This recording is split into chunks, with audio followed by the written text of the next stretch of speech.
is the Vintage RPG Podcast, your source for the best in classic and contemporary RPGs. With your hosts, Hambone and Stu. Welcome to the Vintage RPG Podcast, coming at you again from the clubhouse, hidden somewhere in the swamps of New Jersey. I'm John Hambone McGuire, and with me, as always, the editor-in-chief of Unwinnable.com. He once thought getting stuck in a maze was the worst kind of bachelor party, Stu Horvath. What is that referring to? It's a Tom Hanks joke. There's two different Tom Hanks movies. We're going to talk about Mazes and Monsters, and then, you have Bachelor Party. It's hard to make jokes about Tom Hanks, man. He's America's sweetheart. Well, it's funny because our friend Sean Dillon, for his bachelor party, we got that place up in the Catskills, and there is an actual labyrinth near there. I just couldn't get us access. Well, thank God, because who knows what we would have found inside and if we would have made it back alive. Oh, yeah, we all would have died. Every last one of us. Horribly. I mean, Look how I went out in Cthulhu. I could only imagine it's going to be so much worse IRL if there's an actual monster in front of me. Yeah, we might have had to sneak in at night, too. It was a horror movie waiting to happen. I'm easily frightened, Stu. I'm not about that life. What I am about, though, is talking about mazes and monsters. Oh, God. Why did we do this to ourselves? I don't know. I feel like we lost a bet with each other. This was my idea. I was just like, we should do this. I got a copy of it on VHS, Hambo. Let's do it. God, stop me next time. I know, man. Everyone listening at home, we do this kind of thing so you don't have to. Yeah, for real. So why don't you tell our listeners a little bit about Mazes and Monsters? Mazes and Monsters was a 1981 novel by Rona Jaffe, or Jaffe, I don't know which. My paperback copy on the cover says, the best novel Rona Jaffe's ever written, which is like the faintest praise ever. Wasn't it like the only novel she'd written at that point? No, she wrote a whole bunch of romance type novels, social dramas, that kind of thing. That makes sense. Basically, Mazes and Monsters was based loosely on the James Dallas Egbert case from a couple years earlier, which was, the kid disappeared. They thought that he was in the tunnels under the school and he really just ran away and that whole thing. And were the start of the idea of the mentally unbalanced young man who is obsessed with Dungeons and Dragons to the point of losing track of what's real and what's fantasy. That's where that all started with James Dallas Egbert. Rona Jaffe made a novel out of it. And then in turn, in 1982, they made a made-for-TV movie out of the novel. Well, to get some context for those listening at home, earlier I regarded Tom Hanks as America's sweetheart, but before he became America's sweetheart, starring in such movies like Big and Castaway and That Thing You Do, he was just 2 years shy of making his big breakthrough and splash when he made this movie.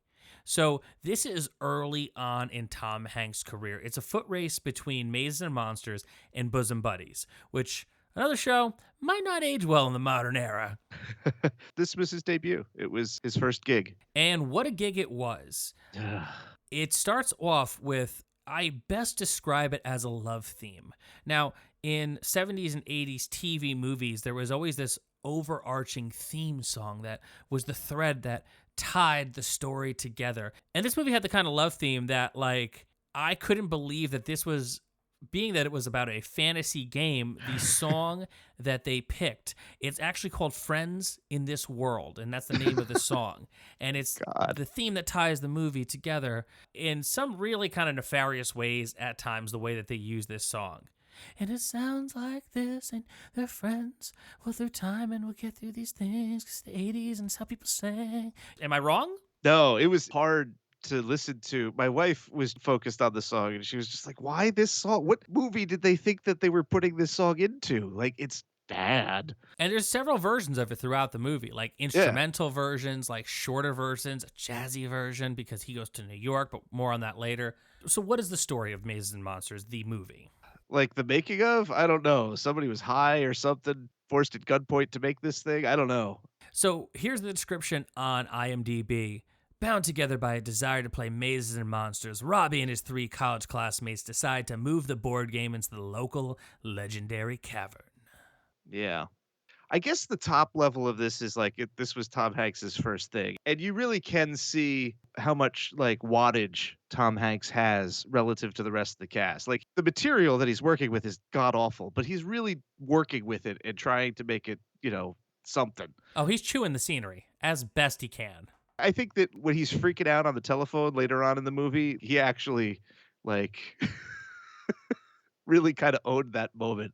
And it's sad because like the whole show is terrible, but you can see why Tom Hanks was going to have the career that he had. Even though he's super skinny and has a gigantic head in this. Yeah, his body had not grown into his head at that point. So his character, Robbie Wheeling, was now going to this college where he was getting a fresh start because he had played so much Mazes and Monsters at his last college that he actually like washed out of college because of all the things that you can do to fail out of college. It's not partying hard.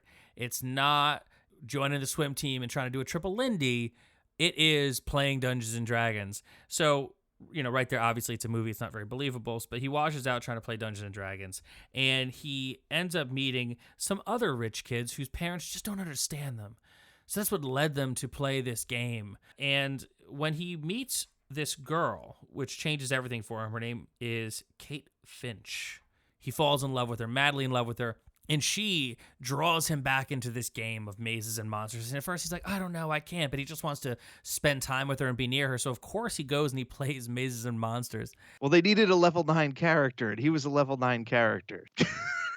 That's like literally paraphrased from the movie as to like how the kids talk about the game. It's really bad. Yeah, I mean, it's tough. It's as if they did the research for this by not actually learning anything about Dungeons and Dragons. It sounds more, as you watch this movie, like the research was done from a chick track book. Yeah. I digress. So he joins this game. He's with these other kids whose parents just don't understand them. They start to play the Mazes and Monsters. They take it to the local cavern to take it up a notch, and it's essentially LARPing at this point, where the game master hides and he rigs up like an anatomically correct skeleton that he like paid off the guy who works in the college science lab to give him. I mean, it's all like hokey 80s stuff that like if it was a Scott Baio movie at the time, it would have gone in a completely different, more fun direction. However, Tom Hanks, you realize the reason why he fell into this and then dropped out of college was not so much that he just loved playing Mazes and Monsters, but he had some very deep emotional and mental trauma that he had not yet addressed. Yeah, his brother disappeared. Did they ever actually resolve what happened to his brother? No, his brother was having a party one night, and he just asks him to borrow some money, and then he just kicks rocks and, like, leaves. Yeah, and it might have something to do with the fact that, like, his dad is a cold jerk, and his mom is, like, a raging alcoholic. Yeah, everyone's really out of touch in this movie. Like, every character is just completely out of touch from reality. And it's interesting because the actual sheriff in this movie is the mayor from Jaws. I knew he looked familiar. You're right. Holy crap. The minute he gets on screen, I'm like, well, they're definitely not going to find these kids. That totally, it bothered me the entire time I was watching it, but I never bothered to look it up because I hated the movie so thoroughly. Yeah, I mean, there's a lot to unpack here with this movie. I mean, first and foremost, Tom Hanks' character in the movie, his name is Robbie, but his character is named Pardue. Not like Purdue, like the chicken, like Pardue. And I'm like, of all the character names you could have come up with, Pardue? So, I mean, the thing takes a turn. Robbie's going through some bad mental stuff. He's in the caves. He actually thinks he sees a monster, which is one of the best parts of this movie, is that Robbie experiences a hallucination in the cave, and he sees the monster manifest, and the monster costume actually looked like pretty cool. A Goreville. A Goreville. A Goreville. Oh, my God. It does actually look pretty decent for what it is. And it reminds me of like a slightly higher budget version of the Gorn from Star Trek. Yeah, 100%. 100%. That's what they spent the budget on, the Goreville. A Goreville. So the thing is, it kind of foreshadows what'll happen later where Robbie finally has a big mental break, and he gets more and more into the mind of his character and less keeping his foot in the real world. He breaks up with his girlfriend. He alienates his friends. He starts going to college parties dressed as his character, like, live cosplaying his own character. Yeah, Pardue was a cleric, so he had to maintain the celibate lifestyle. So he had to dump his lady. Because he was having a lot of sex up until this point, and he was like talking about the girl moving in with him. Into his dorm room. He like gets like a king-size bed in his dorm room, and he's just like, now you can live here. It's like, what? Yeah, so many different things to unpack there, but I mean, that's, I guess, what it was, the 80s? I don't know. I'm pretty sure that wasn't allowed. I don't know. It's a college where it's all rich kids. Who knows? Whoever made the movie had like only heard about college through like TV shows or something. Oh, clearly. Clearly this was someone's first rodeo, and we got to watch it happen live.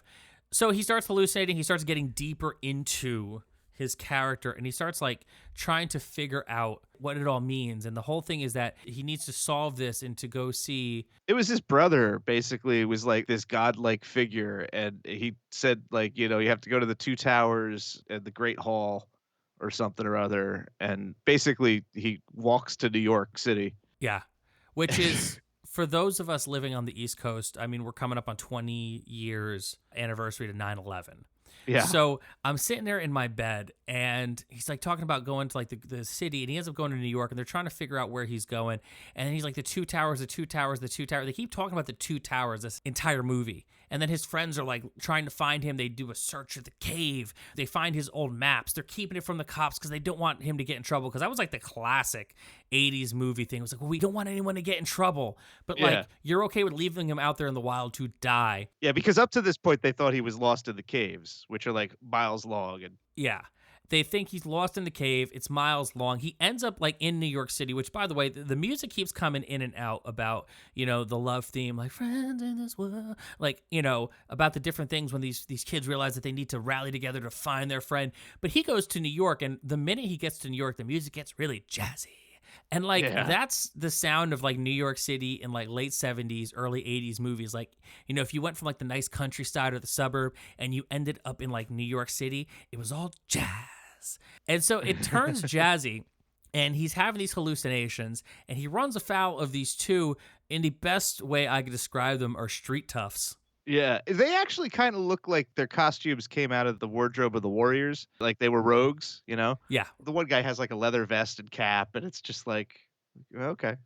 Like the leftover rogues, he gets into a fight with them. He, of course, has a knife on him because, I mean, if you're going to go to the jazzy city, why would you not pack a knife? Not only is it a knife, but it's a big old buck knife. Yeah. Fixed blade and everything, Yeah, a huge knife. And how did he fit him in those corduroy pants? I don't know. Pockets were a lot tighter back then. So he stabs one of these street toughs, and no one dies. I mean, they're street toughs. It's not the first time on that Tuesday they would get stabbed. Yeah, when the guy gets stabbed, he kind of falls over into like the garbage pile in the alley, and he's just like, what was that all about, dude? And like, he doesn't look in pain or anything, and he kind of gets up as the scene kind of fades out. It's like, dude, you just got stabbed in the gut. It was definitely something. And I'm watching this movie, and I don't, we watched it apart. You watched it with your wife. I watched it by myself. And I'm watching this movie, and it's just a constant escalation. And he's falling deeper and deeper into this mental unrest. Yet every time like something happens, they go back to this love theme. And I'm like, it's not so harrowing as it is like, when you watch a normal movie where someone is, succumbing to their mental ailments, you have that deep pit in your gut where you feel really bad for them. In this movie, I'm just like, okay, well, he's having a real bad day, but here comes that love theme. And like complications abound too. Like the girl that he dumps winds up hooking up with the other fella in the role-playing group. Like the square-jawed, blonde, handsome fella that just wants to make video games.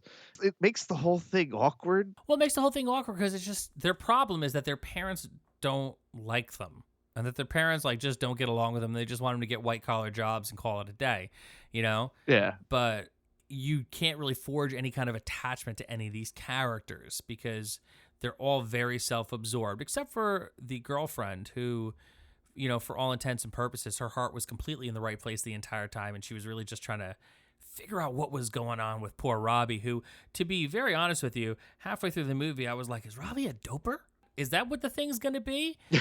However, spoilers, folks, and this episode is quite full of spoilers. We're just kind of telling you the whole plot of the movie because we don't want you to have to endure what we did. Yeah, we want to save you from this. So Robbie's not a doper. Robbie is having a severe mental break, and he goes to find his brother, or this spirit of his brother that he thinks once he finds him, they could be together again as a family. And his friends are scrambling. They're trying to find out where he is, and they keep going back to the Two Towers, thinking of Tolkien. And then they look at a map in New York City and go, oh my God, the Two Towers, the Twin Towers. Dun, dun, dun. And I'm like, oh, this is a punch in the gut. And I don't know how the rest of the world relates to this, but for people from New York, it's kind of hard to see those buildings because of what happened on 9/11 and because of what it represented to New York, to New Jersey, to the whole country. So you're just like, oh, so this is not only a terrible movie, it's making me feel things for very different reasons. But he goes to the Twin Towers. His friends get to the Twin Towers. There's a chase because apparently back in the day, you used to be able to go up the Twin Towers to an observation deck. So he gets up as high as he can, and he's going to try to kill himself. And his friends talk him down for it. And they all hug, and he says he needs help, and they're going to get him the help that he needs. And there's this true, beautiful moment of friendship where everyone is there, and they're like, we've got you, buddy. Everything is going to be okay. And he's not going to be coming back to school in the fall, but you're like, you know what, man? He's going to get the help he needs. And everyone's hugging, and wouldn't you know, the love theme kicks back in. And I'm like, all right, cool. So this is the end of the movie. But no, there's more. Holy shit. There's more. And I was like, oh, man, they're going to Return to the King this thing. And they don't only Return to the King this thing. They take it a step further. So they go to visit their friend up at his palatial estate. And his mom greets them, and she says, just so you know, I don't blame you for what happened. And I'm just like, that's a weird way to say, do you want to stay for dinner? But okay. And so they're like, he's still having some troubles, but just go out there and see him. They get out to the backyard to see their friend, and he is fully committed to this mental break to the point where he is not coming back. There is no more Robbie. There's only Pardue. The implication is that he's going to be trapped in this fantasy world for the rest of his life. And I'm like, well, but you finished it, and everyone was happy, and everyone's going to be okay. And so they have this really dramatic back and forth where he starts talking about how, there's I think there was a maze on the other side of the lake that his family owns or something. I don't even know. And he's like, we need to go there. And the quest is this and this and that. And all his friends' hearts are just breaking because they know Robbie is gone. Oh, yeah. They have that really uh-oh, we're dealing with a crazy person look in all of their eyes. There's a moment at the very end where they're all looking at each other like, what do we do? We're just a bunch of college kids. Yeah. All of this was already way above their pay grade. And then here they are. And then they think to themselves, all right, they all have this moment where you could just see their hearts breaking because they're acting and their friend is truly gone. And then they think, well, look, we drove all this way up to Connecticut. We might as well go on an adventure. So then they say, it's okay, Pardue. You can have my sword. And the other guy's like, you can have my axe. And the girl's like, well, you can't have me no more because I'm dating your friend. And then they go off and they run. And then the credits start rolling. And that love theme hits one more time. And it's, and I'm sitting here in my room and I'm going, why? Yeah. What did I watch? Why? My wife was the lucky one. She fell asleep halfway through, which, I'm so envious. Yeah, I mean, she definitely took the easy way out. NyQuil. Went right to sleep. Yeah. This came out in December 28th, so this was holiday week programming. Yeah. Just so bad. The only thing that was remotely worth talking about is the monster costume, which is bad, but good bad. And, the fact that, Tom Hanks is obviously destined to be a fine actor. I think he turned out okay. Wouldn't it be crazy if, Tom Hanks was actually Pardue? All these years, he was just oh, man. I mean, that's what we call method acting, Stu. That's going full method. It's a terrible movie. It's terrible in that it was just such a bald play to manipulate people into being against Dungeons and Dragons, but then it does such a bad job of it. Like, it's an absolutely baffling movie. I can't imagine anybody having watched that and been like, this is a serious problem that we have to address with Junior's role-playing game habit. Like, it's so bad. This is the least dangerous representation of what the satanic panic and its effects were happening. I'd imagine if I was like a parent in the 80s and I was concerned about my kid playing Dungeons and Dragons, I'd watch Mazes and Monsters and be like, not anymore. There's nothing even remotely realistic about what happens to Tom Hanks's character, his mental breakdown. It doesn't seem real. It doesn't feel real or dangerous. It just seems like a schlocky movie version of mental illness. Like, I think that shines through even in 1982. I think people were just like, well, that was a crock of crap. Yeah, of course. You know? And folks listening at home, we know mental illness is not a laughing matter, and we never intend to make light of mental illness and people's mental struggles. We all go through it. We're all in this together. As much as we are joking around about Mazes and Monsters, it's strictly about Mazes and Monsters. And Tom Hanks is a very fine actor. I just want to say that again for everyone in the cheap seats. Tom Hanks is a very good actor. This is not a very good movie. No, it's terrible. It really is terrible. And it really does sort of make mockery of the actual thing that it's based on, the James Dallas Egbert case. It's just so trivial and lurid and dumb, and just don't do what we did. Don't make the mistake that we did. Don't seek this out. And this is not a, we're telling you don't do it because we really think you should. This is not a challenge. This is a cautionary tale. Yeah. Like, this isn't even good bad. Like, you can't watch this with your friends and, like, drink beer and, like, make fun of it Mystery Science Theater style. Like, 95% of the movie is just straight up boring. And, like, it's poorly made. And it's poorly made for the 80s. And that's saying a lot. Yeah, we did it to ourselves. Well, Stu, do you have any final thoughts on Mazes and Monsters? Don't watch it, kids. Don't be like us. Forget that it even happened. Pretend that there is no such thing. Move along. Yeah, the cautionary tale that was Mazes and Monsters wasn't meant to curtail your enthusiasm and excitement for Dungeons and Dragons and other RPGs. It was Stu and I telling you, it's not worth it, kids. Not even once. Stu, where can people find you? Cowering under my bed. It's just like I need to make up for all the sleep I lost because of this movie. So angry about it. You can find me on Instagram at Vintage RPG, posting things about tabletop role-playing games, unfortunately, like Mazes and Monsters, but mostly cool stuff. Yeah, this is a one and done, folks. I can promise you that. You can find me on the Twitter at Handbreaker. I tweet about cute animals. I tweet about Dungeons and Dragons. I tweet about professional wrestling. You can follow my adventures in podcasting and in life over on Instagram at John Hambone McGuire. So for Stu Horvath, I'm John Hambone McGuire. May the dice always roll in your favor.